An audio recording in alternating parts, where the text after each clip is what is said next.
television is the programming, the philosophy, okay? I mean, the manipulating of your mind, the philosophy, the mentality, the system of thinking, the ideology.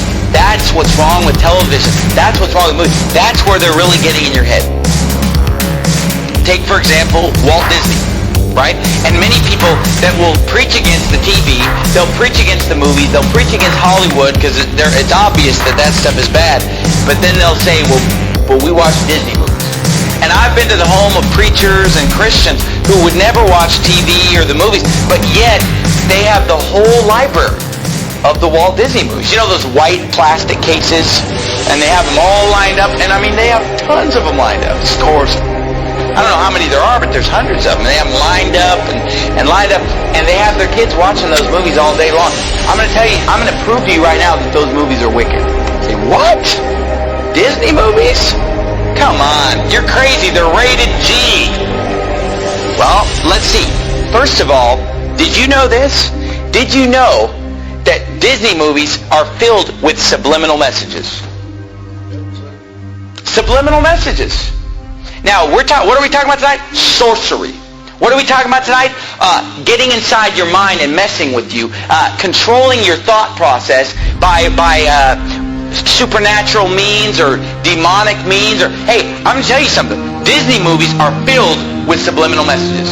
And you say, oh, that's a hoax. I've seen it with my own eyes. When I was a teenager, I had a friend of mine sit me down at his house and show me the subliminal messages in the Disney movies. They're filled with subliminal messages. Let me give you some examples. The Lion King, filled with subliminal messages. Okay, all throughout the movie, there are pornographic pictures hidden in the movie. Like you'll be watching the movie and just for a few seconds, something filthy will come on. Like off to the side, there'll be some kind of a, reproductive anatomy will pop up, over here. And then over here, there's this one point where the lion, he kind of goes like this. And a cloud of dust comes up and just spells the word sex. And the word sex is put in the Lion King movie subliminally, literally hundreds of times. Hundreds of times. The shapes on the screen will spell the word. And I've seen it. I mean, I had my friend sit me down at his house and pausing the movie, showing me the word sex popping up on the screen at different times because he knew where they were. And he would show me these things. Another one, and they all are filled with it. Aladdin is another one. In the movie Aladdin, there's a part in the movie where the guy, what's his name, Aladdin? There's a point in the movie where he tells Jasmine to take all her clothes off. But you don't even know it unless you know it's there. You listen to it, and he mumbles it kind of under his breath. Leave me alone. Down, kitty. So how's our little Bo doing? Mouse. Come on, good kitty. Take off. So how's our little Bo doing? Mouse. Come on, good kitty. Take off. Come on, good kitty. Take off. Come on, good kitty. Take off.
yet every Disney movie is pretty much based on the merging of a human being with an animal. It's described in the Bible.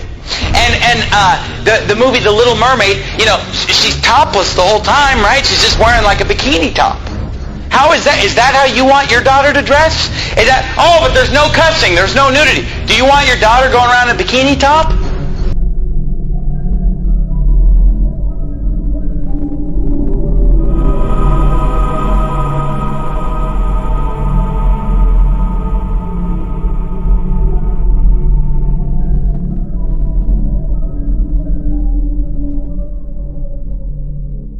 In the movie Beauty and the Beast, the whole first half of the movie is these prostitutes in the town that are dressed just half naked, dancing around, you know, admiring this guy, the big, strong, handsome guy. But all these girls are dressed indecently.